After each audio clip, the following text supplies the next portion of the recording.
कौन सी नदी है? पद्मा, या फिर इसी को हम लोग भारत में क्या बोलते हैं? गंगा, और ये बांग्लादेश में किस नाम से हो गई? पद्मा। साथियों नमस्कार, आप सभी लोगों का AKS एकेडमी के यूट्यूब चैनल पर बहुत बहुत स्वागत है।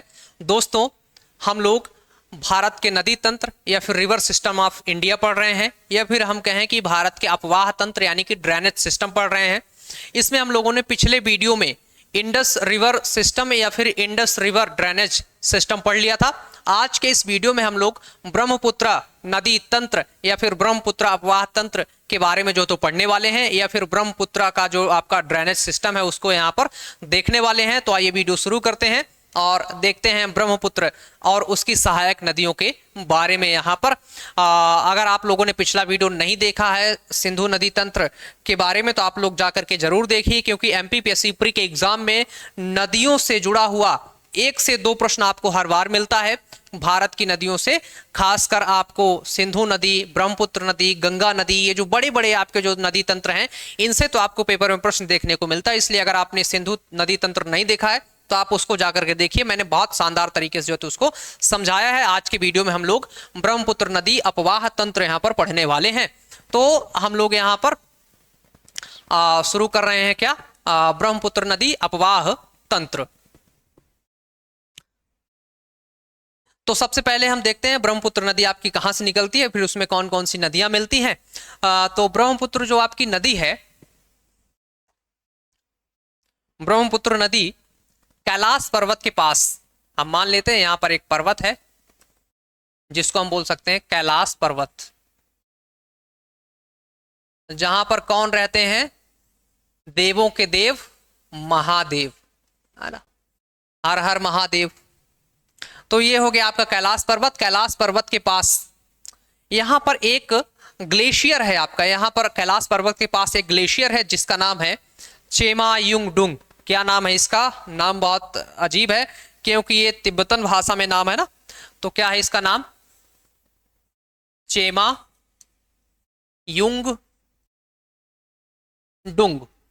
ठीक,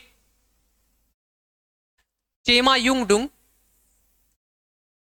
ग्लेशियर, यहीं से आपकी जो है तो ब्रह्मपुत्र नदी निकलती है। क्या जब ब्रह्मपुत्र कैलाश पर्वत के चेमायुंगडुंग ग्लेशियर से निकलती तब से इसका नाम ब्रह्मपुत्र है? नहीं, है ना। तो मान लीजिए यहां से आपकी नदी का जो है तो उद्गम हो जाता है। नदी पहले तिब्बत में प्रवाहित होती है और तिब्बत में प्रवाहित होते हुए फिर वो जो है तो आपके अरुणाचल प्रदेश में जो तो अरुणाचल प्रदेश से भारत में प्रवेश करती है। तो जब आपकी कैलाश पर्वत से निकल करके तिब्बत में प्रवाहित हो रही थी, तब इसका नाम जो है तो ब्रह्मपुत्र नहीं था। तब इसका नाम जो है आपके इस नदी का नाम था सांगपो। आप लोग याद रखेंगे, मोस्ट इंपोर्टेंट है सांगपो। या फिर इसी को एक नाम और जानते हैं, एक नाम से यारलंग। यारलंग का मतलब होता है शुद्ध करने वाला या शुद्ध करने वाली, यानी कि एक ऐसी नदी जिसमें अगर आप स्नान करें तो आप क्या हो जाएंगे? शुद्ध हो जाएंगे, पवित्र हो जाएंगे। जैसे हमारे यहाँ गंगा नदी को माना जाता है कि आप कितना भी पाप करो पर आप जा करके कहा गंगा में डुबकी लगाओ तो आपके सभी पाप क्या हो जाएंगे? धुल जाएंगे। पर ऐसा नहीं होता है ना। आप कोई जानबूझकर पाप करो फिर गंगा में जाओ तो धुलो, तो गंगा में नहीं धुलेंगी। खासकर उन पापों को धुलती हैं जो आपसे गलती में अनजाने में कभी हो गए हो, है ना। तो इसको जो है आपके तिब्बत में कहां पर सांगपो या यारलंग बोलते हैं इसको? तो कहां बोलते हैं? तिब्बत में। आपको याद रखना है, तिब्बत में इसको क्या बोलते हैं? सांगपो या फिर यारलंग। ठीक। और ये जो नदी है आपकी सांगपो या यारलंग, ये जो अरुणाचल प्रदेश में आती, कहां पर आती है? अरुणाचल प्रदेश। और अरुणाचल प्रदेश में आकर के भारत में जो है तो प्रवेश कर जाती है। तो आपको याद रखना है मध्य प्रदेश, सॉरी, है ना, भारत में कहां से प्रवाहित होती है आपके? तो ये अरुणाचल प्रदेश से प्रवाहित होती है। और जैसे ही अरुणाचल प्रदेश में आपकी प्रवाहित होती है तो अरुणाचल प्रदेश में इसमें 2 नदियां आकर के मिलती हैं। इसमें आपकी 2 नदियां आकर के मिलती हैं। एक का नाम होता है यहां पर आपके, एक नदी का नाम होता है यहां पर आपके दिबांग और एक का नाम होता है लोहित। तो आप एक का नाम क्या है यहां पर आपके, दिबांग, और एक का नाम है लोहित। ठीक, लोहित और दिबांग नदियां जो है तो आकर के अरुणाचल प्रदेश में, जगह आपको याद रखनी है, ये नदियां आपके कहां पर आकर के मिलती हैं, अरुणाचल प्रदेश में आकर के ये मिलती हैं। और ये दोनों नदियां निकलती कहां से हैं, तो अगर हम बात करें इन दोनों के निकलने की, तो दिबांग और लोहित दोनों ये जो नदियां हैं ये निकलती भी कहां से हैं, तो ये निकलती हैं अरुणाचल प्रदेश से। आंध्र प्रदेश मत समझ लेना, है ना, यहां पर बात हो रही है अरुणाचल प्रदेश की। तो दिबांग और लोहित दोनों नदियां कहां से निकलती हैं, आपके अरुणाचल प्रदेश से, और मिलती भी कहां पर हैं, आपके सांगपो में या फिर यारलंग नदी में, कहां पर मिलती हैं, अरुणाचल प्रदेश में। और जैसे ही ये नदियां यहां आकर के इससे मिलती हैं, वैसे ही इसका नाम हो जाता है यहां पर आपके, वैसे ही इसका नाम यहां पर बदल जाता है, और अरुणाचल प्रदेश में इसका नाम हो जाता है यहां पर आपके दिहांग। क्या हो जाता है इसका नाम आपके अरुणाचल प्रदेश में, दिहांग। तो आपको ध्यान रखना है कि जैसे ही आपकी सांगपो अरुणाचल प्रदेश से भारत में प्रवेश करती है, और अरुणाचल प्रदेश से ही निकलने वाली दो नदियां अरुणाचल प्रदेश में ही लोहित और दिबांग जब दोनों किससे मिलती हैं, सांगपो या यारलंग नदी से मिलती हैं, तो फिर उसके बाद आपका जो नदी है अरुणाचल प्रदेश में प्रवाहित होने वाली सांगपो, उसका नाम हो जाता है यहां पर दिहांग। अभी भी इसका नाम ब्रह्मपुत्र नहीं हुआ है, आपको ध्यान देना है। तो अरुणाचल प्रदेश में ब्रह्मपुत्र नदी को क्या बोलते हैं, दिहांग बोलते हैं। यह प्रश्न कई बार पूछा गया है, किन नदियों के मिलने के बाद दिहांग इसका नाम हुआ, तो लोहित और दिबांग के मिलने के बाद, किसमें मिलने के बाद, सांगपो में मिलने के बाद इसका नाम क्या हो गया, इसका नाम हो गया आपके, इसका नाम हुआ दिहांग। ठीक, इतना आपको याद रहेगा। फिर उसके बाद अब हम आगे देखते हैं इसमें और कौन सी नदी मिलती है। तो इसके बाद इसमें नदी मिलती है धनश्री, धनश्री वर्मा, काफी चर्चा में है अभी, तो उनके नाम से आप याद रख सकते हैं, धनश्री वर्मा के नाम से। कौन सी नदी मिलती है इसमें आपके, इसका नाम होता है धनश्री। क्या नाम है इसका आपके, इस नदी का, इस नदी का नाम है यहां पर आपके धनश्री। और धनश्री कहां से निकलती है, तो ये निकलती है आपके नागालैंड से। कहां से निकलती है, नागालैंड। ठीक,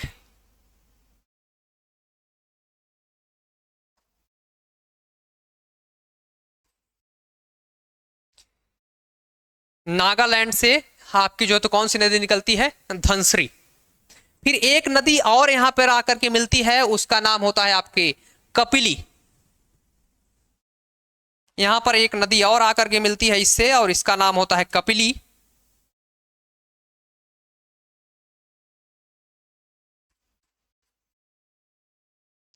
कपिली ये कहां से निकलती है,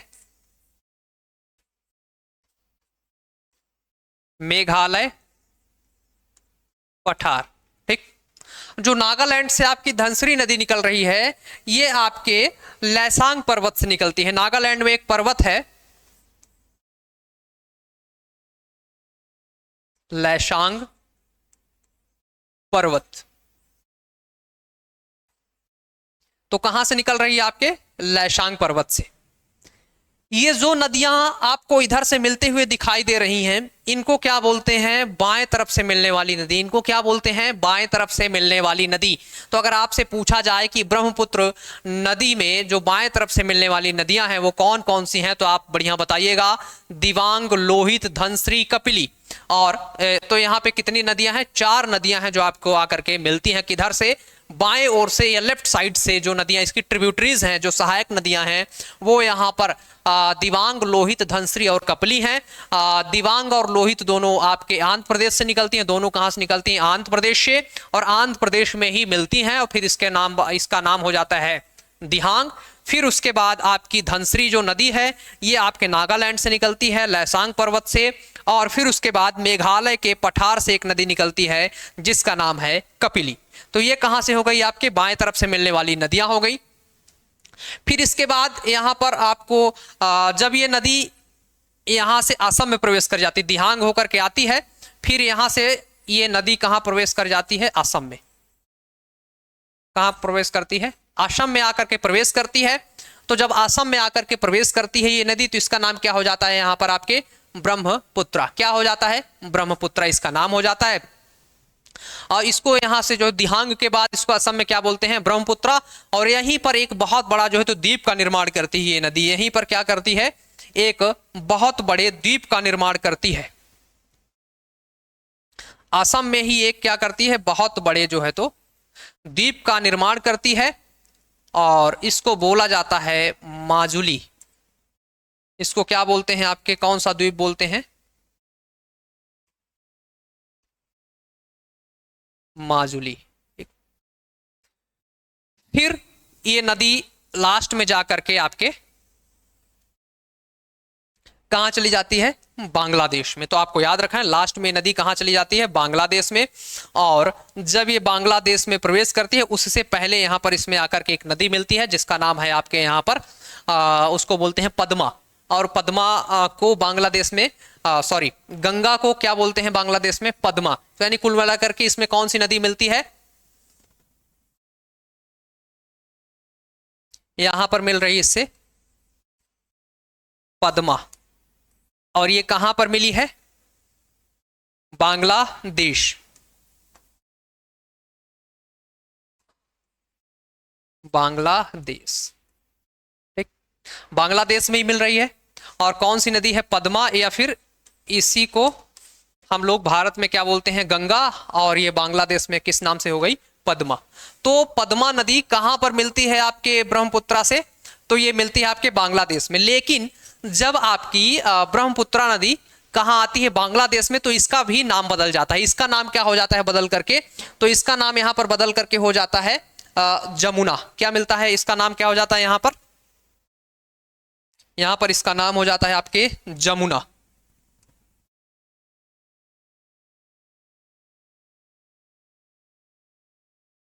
इसका नाम हो जाता है आपके जमुना। यानी कि पद्मा और जमुना दो नदियां आपकी जब यहां पर मिलती हैं तो यहां पे जो अगली धारा बनती है इसकी, पद्मा किन दो नदियों के मिलने से? जमुना और पद्मा के मिलने से जब एक नई धारा बनती है। और ये सब कहां होता है? बांग्लादेश में। समुद्र से मिलने से कुछ देर पहले, कुछ दूर पहले। और फिर उसके बाद एक नई धारा बनती है और इसका नाम होता है यहां पर आपके, इसका एक नया नाम होता है और इसको बोलते हैं यहां पर आपके मेघना।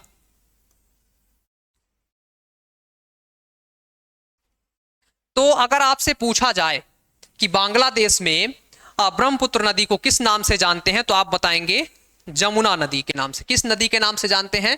तो जमुना नदी के नाम से जानते हैं। फिर आपसे प्रश्न पूछा जाए कि गंगा नदी बांग्लादेश में जो है तो किस नाम से मिलती है आपके जमुना में, तो आपको बताना है पद्मा। और फिर अगर आपसे पूछा जाए कि जमुना और पद्मा दोनों नदी मिल करके कौन सी नई धारा बनाती हैं, कौन सी, उनका नाम क्या होता है परिवर्तित होकर के, तो आपको बताना है मेघना। क्या बताना है? मेघना। ठीक। फिर उसके बाद ये लोग यहां पर आगे चली जाती हैं और यहां पर बनाती हैं एक बहुत बड़ा डेल्टा। क्या बनाते हैं? जगह नहीं है तो मैं यहीं पे लिख देता हूं। एक बहुत बड़ा डेल्टा बनाती हैं और उस डेल्टा का नाम क्या होता है? उस डेल्टा का नाम होता है यहां पर सुंदरबन। सुंदरबन, ठीक, का डेल्टा, सुंदरबन का डेल्टा। अब ये हमने यहां पर बाएं ओर से, लेफ्ट साइड से मिलने वाली नदियों को बता दिया और इसको डायरेक्ट हमने कहां पहुंचा दिया? समुद्र में पहुंचा दिया। समुद्र से मिलने से पहले यहां पर ब्रह्मपुत्र और गंगा का जो संगम होता है उसके बाद एक नई नदी बनती है मेघना। और मेघना नाम की नदी जो है तो कहां मिलती है? आपके समुद्र में जाती है। या फिर इसी को सुंदरबन का डेल्टा भी बोलते हैं। इसी को क्या बोलते हैं? सॉरी, इसी को सुंदरबन का जो डेल्टा है इसी को क्या एक और नाम से बोलते हैं, और वो नाम है आपका गंगा ब्रह्मपुत्र का डेल्टा। उसको क्या बोलते हैं? गंगा ब्रह्मपुत्र का डेल्टा। और ये इसको माना जाता है कि दुनिया का सबसे बड़ा जो है तो डेल्टा ये आपके गंगा और ब्रह्मपुत्र का डेल्टा है। फिर कुछ नदियां ऐसी हैं जो आपके इस साइड से आकर के यानी कि दाहिने तरफ से या फिर राइट साइड से आकर के भी मिलती हैं, तो उनको भी हम लोग देख लेते हैं, क्योंकि हमें इसकी ट्रिब्यूटरीज या इसकी सहायक नदियों को याद करना बहुत जरूरी है। तो सबसे पहले हम यहां पर देखेंगे सुबनसिरी और मानस, दो नदियां हैं यहां पर आपकी।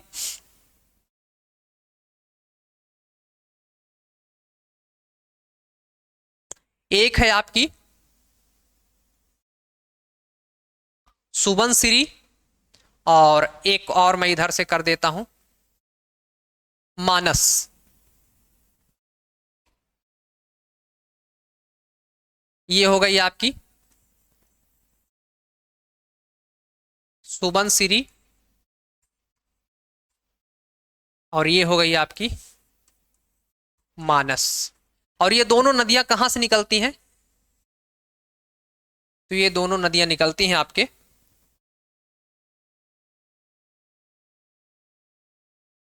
तिब्बत, तिब्बतन प्लेटू या फिर तिब्बत के पठार। तो आपको याद रखना ये कहां से निकलती है, तिब्बत पठार। और ये ब्रह्मपुत्र में मिलने वाली कहां से नदी है आपके? तो दाएं साइड से मिलने वाली नदियां हैं।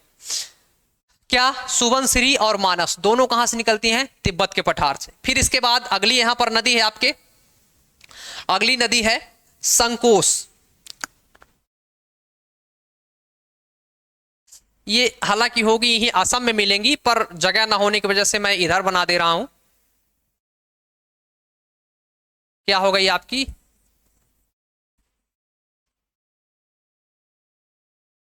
संकोस। संकोस नदी कहां से निकलती है? उत्तरी भूटान।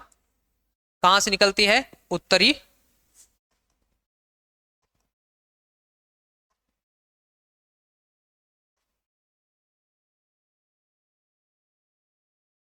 उत्तरी भूटान। फिर एक और नदी है आपकी,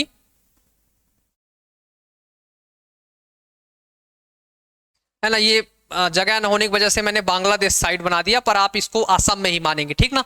कौन सी नदी है? तीस्ता। इसका क्या नाम है? तीस्ता। तीस्ता कहां से निकलती है आपके? तो तीस्ता नदी निकलती है सिक्किम। सिक्किम से कहां से निकलती है तीस्ता नदी? तो तीस्ता नदी आपके निकलती है सिक्किम से। तो ये हुई आपके जो है तो ब्रह्मपुत्र नदी और उसकी सहायक नदियां। आपको दाहिने तरफ से मिलने वाली नदियों के नाम बताने हैं तो आप बता सकते हैं सुबनसिरी निकलती कहां से? तिब्बत के पठार से। मानस नदी निकलती कहां से? तिब्बत के पठार से। मिलती किससे है? ब्रह्मपुत्र से। फिर इसके बाद आप बताएं कि संकोस नदी निकलती कहां से? उत्तरी भूटान से। मिलती कहां पर? ब्रह्मपुत्र में।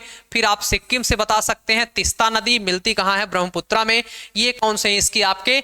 तो ये नदियां हैं आपकी इसकी दक्षिणी सॉरी दाएं तरफ से या फिर राइट साइड से मिलने वाली नदियां। तो ये यहां पर ब्रह्मपुत्र और उसकी सहायक नदियों को हमने देखा।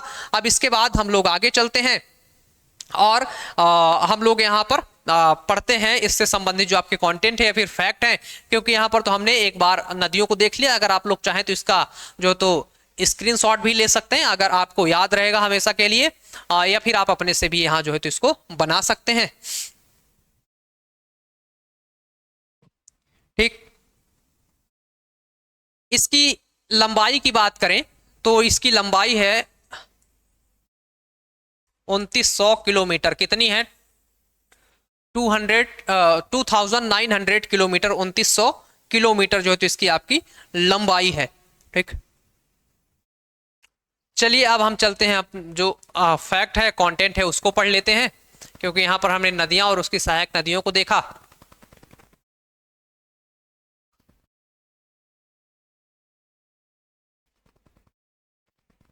तो हमने जो वहां वहां जो अभी हमने पढ़ा, जो मैंने आपको बताया, ज्यादातर इसमें आपको वही फैक्ट मिलेंगे और कई सारे इसमें नए नए फैक्ट भी आपको देखने को मिलेंगे, है ना। तो आपको नए फैक्ट को जो है तो याद रखना है, बाकी जो पुराने फैक्ट हैं वो तो है ही है।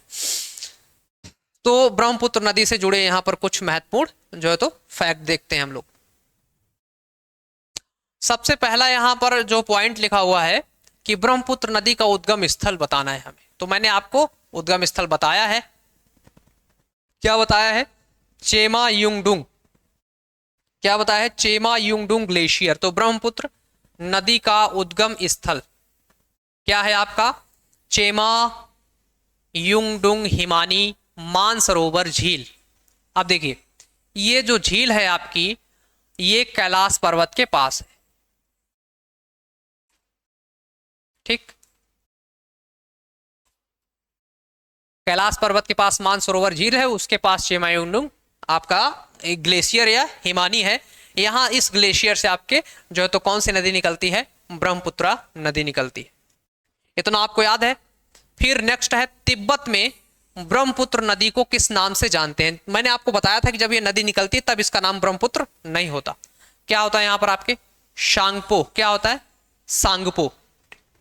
इसका क्या होता है? सांगपो इसका नाम होता है। नेक्स्ट है, सांगपो को ही मैंने बताया था यारलुंग या फिर यारलंग भी इसको बोलते हैं। तो सांगपो को यारलुंग बोलते हैं। तो यहां पर पूछा गया है कि सांगपो या फिर यारलुंग का अर्थ क्या होता है? तो इसका अर्थ होता है शुद्ध करने वाला या फिर पवित्र करने वाला। शुद्ध करने वाला या फिर पवित्र करने वाला। ठीक। फिर ब्रह्मपुत्र के स्थानीय नाम क्या है? ब्रह्मपुत्र के स्थानीय नाम, तो जब ये अरुणाचल प्रदेश में थी तब इसका नाम क्या था? जैसे ही अरुणाचल प्रदेश में आती इसका नाम क्या हो जाता है आपके? दिहांग। क्या होता है यहां पर आपके? दिहांग। असम में जैसे ही पहुंचती है इसका नाम क्या हो जाता है? असम में जैसे पहुंचती है ब्रह्मपुत्रा। और दिहांग कब होती है? जब इसमें दो नदियां मिलती हैं, दिवांग और लोहित। मैंने आपको बताया था कि दिवांग और लोहित नदियां जब आपके इसमें मिलती हैं, कौन सी दो नदियां? एक तो है दिवांग और एक है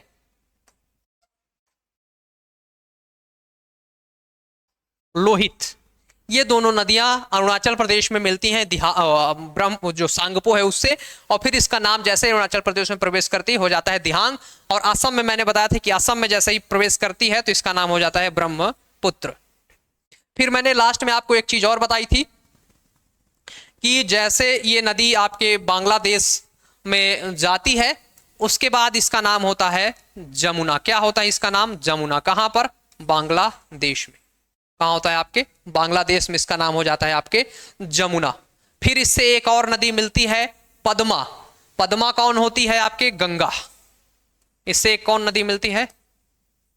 पद्मा। पद्मा कौन होती है आपकी? गंगा। फिर ये दोनों नदी जब आपस में मिलती हैं तो कौन सी नदी बनती है? मेघना।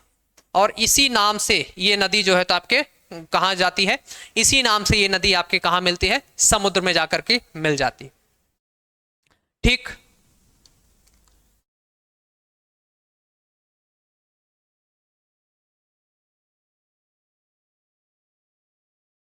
फिर इसके बाद आगे चलते हैं, अगला फैक्ट देखें यहां पर। दिहांग नदी को ब्रह्मपुत्र नाम से कब जाना जाता है? दिहांग नदी को ब्रह्मपुत्र नदी के नाम से कब जाना जाता है? तो मैंने आपको साफ साफ शब्दों में जो है तो बताया था। क्या बताया था? कि दिवांग और लोहित जब कहां मिलते हैं, ये दोनों नदियां आपके अरुणाचल प्रदेश में जब इससे मिलती हैं तो इसका नाम क्या हो जाता है? इसका नाम हो जाता है दिहांग। आपको याद होना चाहिए। ठीक। फिर नेक्स्ट पॉइंट है, विश्व का सबसे बड़ा नदी द्वीप। मैंने बताया था असम में एक नदी द्वीप बनाती है जो कि विश्व का सबसे बड़ा नदी द्वीप है। उसका नाम है माजुली द्वीप। क्या नाम है? माजुली द्वीप। 2016 में असम सरकार ने इसे एक जिला के रूप में घोषित किया है। 2016 में असम सरकार ने माजुली को एक जिला के रूप में घोषित किया है। नेक्स्ट पॉइंट है, राष्ट्रीय जल मार्ग संख्या 2 नेशनल वाटर हाईवे नंबर 2 किस नदी पर निर्मित है? तो ये है आपके ब्रह्मपुत्रा नदी पर। कहां निर्मित है? ब्रह्मपुत्रा नदी पर। किन किन जगहों को जोड़ता है? तो सादिया और धुबरी इनको जोड़ता है। यहां पर इसकी लंबाई की बात करें तो राष्ट्रीय जल मार्ग यानी कि नेशनल वाटर हाईवे नंबर 2 का टोटल लेंथ लंबाई कितनी है? तो 891 किलोमीटर इसकी जो है यहां पर लंबाई है। नेक्स्ट पॉइंट है आपका, नेक्स्ट पॉइंट है माजुली नदी द्वीप को किस वर्ष भारत का नदी द्वीपीय जिला घोषित किया गया? तो मैंने अभी आपको बताया कि इसको 2016 में, कब? 16 में असम सरकार ने क्या किया था, नदी द्वीप के रूप में घोषित किया था। ठीक, फिर यहां पर अगला पॉइंट है, असम में ब्रह्मपुत्र नदी किस प्रकार के जल मार्ग का निर्माण करती है, किस प्रकार के जल मार्ग का निर्माण करती है, तो गुम्फित, क्या, गुम्फित जल मार्ग का निर्माण करती है। किस प्रकार का जल मार्ग है, गुम्फित जल मार्ग का निर्माण करती है। और फिर उसके बाद अगला पॉइंट है यहां पर ब्रह्मपुत्र नदी की सहायक नदियों के बारे में, या सहायक नदियां बताना है। ब्रह्मपुत्र की सहायक नदियां हैं, यानी कि कौन कौन सी हैं, तो मैंने उसमें 5-6 आपको इंपॉर्टेंट बताई थी, कुछ इसमें और एक्स्ट्रा मिल जाएंगे आपको। जैसे मैंने बताया था सुबनसिरी, ठीक, मैंने बताया था, मैंने यहाँ सॉरी कामेंग नहीं बताया है ना, सुबनसिरी याद रखना है आपको। फिर मानस मैंने बताया था, वो भी याद रखना है, कामेंग भी याद रखना है, धनसिरी भी मैंने बताया था, धनसिरी के साथ जिया याद कर लो आप, जिया भरेली, है ना, क्या, जिया भरेली। फिर पगला दिया, क्या, पगला दिया के जहां हमारा है दिया, पगला दिया। फिर है पुथी मारी संकुश। लेकिन जो फेमस फेमस नदियां हैं, है ना, उनमें आप सुबनसिरी हो गई, कामेंग हो गई, मानस हो गई, धनसिरी हो गई, और आपकी यहाँ पर पगला दिया और शंकोश, ये सारी ऐसी नदियां हैं जो आपको याद रखनी। इसमें से तो मैंने सुबनसिरी और मानस, धनसिरी और संकोश, ये नदियां मैंने आपको पहले ही बताई हैं।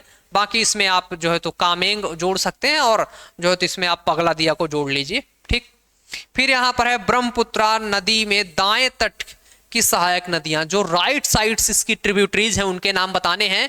तो मैंने बताया था कि जो आपके ऊपर से आकर के ब्रह्मपुत्रा नदी में मिल रही हैं, वो दाएं तरफ की ट्रिब्यूटरीज होंगी। तो कौन कौन सी आई थी, सुबनसिरी मैंने बताया था आपको, कामेंग आपको याद कर लेना है जो मैंने नहीं बताया था, कामेंग। फिर मानस भी मैंने जो है तो आपको बताया था, है ना। सुबनसिरी और जो आपकी मानस हैं, ये दो नदियां। फिर इसके बाद है आपकी कौन सी, संकोश। फिर कौन सी नदी है आपकी, संकोश। फिर है आपकी तीस्ता। ये सारी नदियां, तीस्ता मैंने बताया था आपको कहां से निकलती है, सिक्किम से। ठीक, और यहां पर मैंने और नदी आपको बताई थी, संकोश, है ना, संकोश और सुबनसिरी, ये दोनों कहां से निकलती हैं, तिब्बत के पठार से। मानस कहां से निकलती है, तो असम से, असम में मानस राष्ट्रीय उद्यान भी है आपका। ठीक, तो आपको याद रखना है सुबनसिरी और आपकी जो मानस है, तो सुबनसिरी और मानस कहां से निकलती हैं आपकी। अगर मैंने ये एक यहां पर मिस्टेक से संकोश बता दिया, संकोश जो है ना उत्तरी भूटान से निकलती, कहां से निकलती, उत्तरी भूटान से। और मानस और सुबनसिरी ये दोनों निकलती हैं आपके तिब्बत के पठार से। कहां से निकलती हैं, मानस और सुबनसिरी दोनों निकलती हैं तिब्बत के पठार से। संकोश निकलती है उत्तरी भूटान से, तीस्ता निकलती है आपके सिक्किम से। ठीक, फिर है अगला पॉइंट, ब्रह्मपुत्र की बाएं तट की सहायक नदियां बताना है हमें। किधर की नदी बतानी है, अब लेफ्ट साइड से जो इसकी ट्रिब्यूटरीज हैं उनके बारे में बताना है। हो गई आपकी दिवांग, लोहित, ये दोनों नदियों के बारे में तो मैंने आपको बता ही दिया था। कहां पर मिलती हैं आपकी ये, तो ये नदियां आपकी आकर के इसके मिलती हैं दिवांग और लोहित अरुणाचल प्रदेश में, और निकलती भी कहां से हैं, अरुणाचल प्रदेश से ही निकलती हैं। फिर यहां पर धनसिरी भी मैंने बताया था, धनसिरी वर्मा के नाम से आपको याद कराया था। ठीक, फिर यहां पर कोपिली, या फिर यहीं पर जो है तो कोपिली को कहीं पर हमने क्या लिखा था, कपिली, कपिली या कोपिली इसको जो है तो बोला जाता है, या तो कपिली या फिर कोपिली। फिर मेघना भी मैंने बताया था, बराक आपको याद कर लेना है, बराक मैंने नहीं बताया था, मेघना और बराक। मेघना मैंने बता दिया था आपको, है ना, आपको बराक याद रखना है। बाकी मैंने धनसिरी बताया, कपिली बताया, लोहित बताया, दिवांग बताया, बस एक आपको बराक याद रखना है। ठीक है, चलिए फिर यहां पर है अगला पॉइंट, लोहित नदी को किस उपनाम से जाना जाता है, किसको, लोहित नदी को किस उपनाम से जाना जाता है, तो खूनी नदी के ना, खूनी नदी के नाम से भी जाना जाता है। किसे, लोहित नदी, लोहित रिवर जो है उसका यहां पर आपका उपनाम क्या है, तो खूनी नदी के नाम से जाना जाता है। नेक्स्ट है बराक नदी का उद्गम स्थल, बराक नदी का उद्गम स्थल कहाँ है? मणिपुर की पहाड़ियों में। ये कहाँ से निकलती है? आपके मणिपुर की पहाड़ियों से जो है तो आपकी कौन सी नदी? बराक नदी निकलती है। ठीक, याद रखना है आपको। फिर यहाँ पर आपकी एक परियोजना है तिपाई मुख जल विद्युत परियोजना। क्या? तिपाई मुख जल विद्युत परियोजना किस नदी पर निर्माणाधीन है? तो ये जो परियोजना है आपके बराक एवं तुइवाई नदी के संगम पर। कहाँ? बराक और तुइवाई नदी के संगम पर है। और ये कहाँ है आपकी दोनों नदियों का संगम? तो मणिपुर में है। ठीक, कहाँ है? मणिपुर में है। तो यानी कि ये परियोजना तिपाई मुख जल विद्युत परियोजना आपकी कहाँ बन रही है? मणिपुर में बन रही है। किन नदियों के संगम पे है? तो वो बराक और तुइवाई नदियों के संगम पे है। नेक्स्ट पॉइंट है लोकटक जल विद्युत परियोजना किस राज्य में है? कौन सी? लोकटक। लोकटक एक झील भी है जो कि मणिपुर में है, आपको पता ही है। तो यहाँ पर आपके लोकटक जल विद्युत परियोजना कहाँ पर है? तो ये है आपके मणिपुर में। कहाँ है? आपके मणिपुर में। ठीक, नेक्स्ट पॉइंट है बांग्लादेश के विरोध के कारण कौन सी परियोजना विवादित है? कौन सी परियोजना आपकी विवादित है? तो उस परियोजना का नाम है तिपाई मुख जल विद्युत परियोजना। यानी कि बांग्लादेश और भारत के बीच में इस नदी परियोजना को लेकर के, जल विद्युत परियोजना को लेकर के विवाद चल रहा है, इसलिए ये जो परियोजना है आपकी विवादित है। फिर नेक्स्ट पॉइंट है यहां पर ब्रह्मपुत्र के अपवाह क्षेत्र, जो उसका ड्रेनेज एरिया है, वार्षिक वर्षा कितनी प्राप्त होती है? तो लगभग 200 सेंटीमीटर। इसको कितनी वर्षा मिलती है? लगभग 200 सेंटीमीटर होती है। क्यों? क्योंकि मध्य भारत का जो आपका पूर्वी क्षेत्र है ना, आपका पूर्वी उत्तरी पूर्वी क्षेत्र है, जहां पर आपके असम, अरुणाचल प्रदेश, इन राज्यों में वर्षा भर भर के होती है, काफी मात्रा में वर्षा होती है। इसलिए इसको जो है तो कितना वर्षा प्राप्त होती है? 200 सेंटीमीटर वर्षा प्राप्त होती है। इसलिए इसमें कभी जल की कमी तो नहीं होगी। इसलिए इस वाले नदी में आपके जल विद्युत उत्पादित करने की क्षमता बहुत ज्यादा है। नेक्स्ट पॉइंट है बाढ़, मार्ग परिवर्तन एवं तट अपरदन हेतु प्रसिद्ध नदी कौन सी है? तो उसका नाम है ब्रह्मपुत्रा नदी। कौन सी नदी है? तो ब्रह्मपुत्रा नदी है, जो कि बाढ़ के लिए, मार्ग परिवर्तन के लिए ये नदी जो है, और अपरदन के लिए, इरोजन के लिए जानी जाती है। इसमें जो आपके फ्लड आता है, नहीं बाढ़ होता है, ये अपना रूट जो है चेंज कर देती है, मार्ग हमेशा बदल देती है। क्यों बदलती है? क्योंकि ज़्यादा पानी भर जाता है, तो जैसे जो इसका बेसिन है उससे बाहर जाने लगता है पानी, क्योंकि ज़्यादा हो जाएगा तो कहीं ना कहीं तो इधर उधर जाएगा ही। तो इसके लिए आपकी ये नदी जो है तो प्रसिद्ध है। फिर इसके बाद इसमें कुछ महत्वपूर्ण पॉइंट इसमें बॉक्स में दिए गए हैं। पहला पॉइंट है ब्रह्मपुत्र नदी तंत्र से जुड़ी, ब्रह्मपुत्र नदी तंत्र से जुड़ी एवं उत्तर पूर्वी भारत की अन्य प्रमुख नदी घाटी परियोजनाएं। ये आपके उत्तर भारत की कुछ अन्य नदी घाटी परियोजनाएं हैं जो प्रत्यक्ष अप्रत्यक्ष रूप से ब्रह्मपुत्र नदी तंत्र से, यानी कि ब्रह्मपुत्रा रिवर सिस्टम से जो है तो जुड़ी हुई हैं। यहाँ पर कुछ आपकी परियोजनाएं हैं, इनको आपको जो है तो गांठ बांध के याद कर लेना है, क्योंकि आपसे प्रश्न पूछे जा सकते हैं। तो अभी हमने एक नदी पढ़ी थी कोपली, या यहाँ पर कौन सी नदी पढ़ी थी? कोपली नदी या कपिली नदी। तो कोपली नदी या कपिली नदी जल विद्युत परियोजना कहाँ पर है? तो ये है आपके असम में। कहाँ पर है? असम में है। और कपिली नदी जो है आपके असम में ही ब्रह्मपुत्रा नदी से मिलती है। और हम बात करें कपिली नदी आपकी निकलती कहाँ से है? तो ये मेघालय के पठार से निकलती। कपिली नदी कहाँ से निकलती है? मेघालय पठार से। ठीक, फिर है कामेंग जल विद्युत परियोजना। क्या है? कामेंग जल विद्युत परियोजना। तो ये आपके कहाँ पर है? अरुणाचल प्रदेश में। कहाँ पर है? अरुणाचल प्रदेश में कामेंग जल विद्युत परियोजना है। फिर अपर लोहित जल विद्युत परियोजना कौन सी है अगली? अपर लोहित जल विद्युत परियोजना अरुणाचल प्रदेश। कहाँ है? अरुणाचल प्रदेश में अपर लोहित जल विद्युत परियोजना है। फिर नेक्स्ट है यहाँ पर ढिकरोंग जल विद्युत परियोजना। कौन सी परियोजना है? ढिकरोंग जल विद्युत परियोजना कहाँ है? अरुणाचल प्रदेश में ही है। यानी कि आपको सिर्फ कोपली को याद रखना है असम में, बाकी सब को जो है तो आपको कहाँ टिक करना है? अरुणाचल प्रदेश में। चाहे कामेंग हो, चाहे अपर लोहित हो, क्योंकि लोहित भी अरुणाचल प्रदेश से निकलती है और वही ब्रह्मपुत्रा में मिल जाती है। डिकरेंग भी आपके अरुणाचल प्रदेश की नदी है, रंगा भी वहीं की है। तो इसलिए ये सारी नदियों पे जो जल विद्युत परियोजनाएं बनाई गई हैं वो सब यहीं पे हैं। फिर उसके बाद एक और जल विद्युत परियोजना है यहाँ पर, रंगा जल विद्युत परियोजना। कहाँ है आपके रंगा जल विद्युत परियोजना, कहाँ है? तो अरुणाचल प्रदेश में है। फिर है यहाँ पर आपके दमवे, कौन सी है? दमवे, दमवे जल विद्युत परियोजना। हाइड्रो, यहाँ पर इलेक्ट्रिक जो तो हाइड्रो इलेक्ट्रॉनिक्स जो तो यहाँ पर आपके प्रोजेक्ट की बात करें तो ये कहाँ पर है? आपके अरुणाचल प्रदेश में है। फिर है दोयांग जल विद्युत परियोजना। अगली परियोजना कौन सी है? दोयांग जल विद्युत परियोजना। ये कहाँ पर है? आपके नागालैंड में। कहाँ पर है ये परियोजना? नागालैंड में। क्या नाम है इसका? दोयांग जल विद्युत परियोजना, नागालैंड। नेक्स्ट है रंजीत जल विद्युत परियोजना। क्या? रंजीत जल विद्युत परियोजना। ये कहाँ है? आपके सिक्किम में है। रंजीत जल विद्युत परियोजना कहाँ है? आपके सिक्किम में है। नेक्स्ट पॉइंट है तुईरियल जल विद्युत परियोजना। कौन सी है? तुईरियल जल विद्युत परियोजना। तो ये कहां पर है आपके? तो ये है आपके मिजोरम में है। तो ये कौन सी परियोजना? तुईरियल जल विद्युत परियोजना मिजोरम में है। नेक्स्ट है धालेश्वरी जल विद्युत परियोजना। क्या? धालेश्वरी जल विद्युत परियोजना। ये कहां पर है आपके? तो मिजोरम में। धालेश्वरी जल विद्युत परियोजना कहां पर है आपके? मिजोरम में है।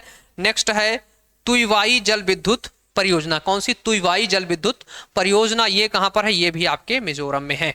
तो इतनी सारी परियोजनाएं हैं जो आपको याद करनी है और अच्छे से याद करना है।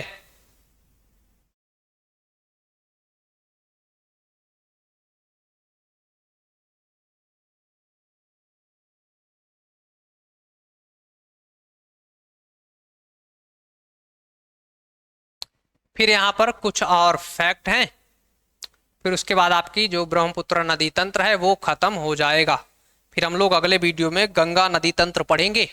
तो यहाँ पर है मानसून ऋतु में ब्रह्मपुत्र नदी की गहराई और चौड़ाई। इसकी क्या है? डेप्थ, गहराई, और इसकी जो है तो यहाँ पर चौड़ाई कितनी हो जाती है या कितने तक बढ़ जाती है? तो क्रमशः 10 मीटर एंड 8 किलोमीटर तक जो इसकी गहराई है, डेप्थ है, वो 10 मीटर तक बढ़ जाती है। और जो इसकी चौड़ाई है ना, इसकी जो चौड़ाई है वो कितना हो जाती है? तो 8 किलोमीटर तक जो है तो आपकी ये नदी चौड़ी हो जाती है, वाइड हो जाती है। क्योंकि इसमें वर्षा ज़्यादा, वर्षा का जल बहुत भर जाता है तो ये वाइड हो जाती है, बहुत ज़्यादा वाइडर हो जाती है, चौड़ाई इसकी बढ़ जाती है। और कितनी बढ़ती है? लगभग 8 किलोमीटर तक जो है तो इसकी चौड़ाई बढ़ जाती है, वाइडर हो जाती है। क्योंकि जल जो है तो उसमें वॉल्यूम बहुत ज़्यादा, माना वाटर वॉल्यूम बहुत ज़्यादा हो जाता है। ठीक, क्योंकि कितना यहाँ पर 200 सेंटीमीटर जो है तो इसको वर्षा प्राप्त होती है। 200 सेंटीमीटर वर्षा प्राप्त होगी तो वॉल्यूम तो बढ़ेगा ही, वाटर वॉल्यूम बढ़ेगा, तो ये जो है तो इसकी वाइडर हो जाएगी, ये चौड़ाई बढ़ जाएगी, वाइड हो जाएगी। नेक्स्ट है असम और पश्चिम बंगाल के बीच। कहाँ पर? आपके असम, और दूसरा है पश्चिम बंगाल के बीच सीमा निर्धारण करने वाली नदी कौन सी है? कहाँ पर पूछ रहे हैं आपके? असम में और पश्चिम बंगाल में सीमा को निर्धारित करने वाली, उसको जो दोनों को बांटने वाली नदी तो है वो आपकी संकोश नदी। कौन सी है? संकोश नदी। ये किसकी सहायक नदी है? ब्रह्मपुत्र की है, मैंने आपको बताया था पहले भी, है ना। फिर है यहाँ पर नेक्स्ट पॉइंट, संकोश नदी का उद्गम स्थल कहाँ है? किसका? आपके संकोश नदी का उद्गम स्थल कहाँ है? तो भूटान के हिमालय में। मैंने पहले ही आपको बताया था, उत्तरी भूटान में इसका जो है तो क्या स्थल स्थित है। तो ये हम लोगों ने इस वीडियो में पढ़ा ब्रह्मपुत्र नदी तंत्र के बारे में, या ब्रह्मपुत्र यहाँ पर ड्रेनेज सिस्टम के बारे में। अब हम लोग अगले वीडियो में गंगा नदी तंत्र या फिर गंगा रिवर सिस्टम पढ़ने वाले हैं, और उसमें हम गंगा नदी और उसकी जो तमाम सहायक नदियां हैं उनको यहाँ पर हम लोग पढ़ेंगे। तो कल मिलते हैं गंगा नदी तंत्र या फिर गंगा रिवर सिस्टम को पढ़ने के साथ साथ नए वीडियो में। धन्यवाद।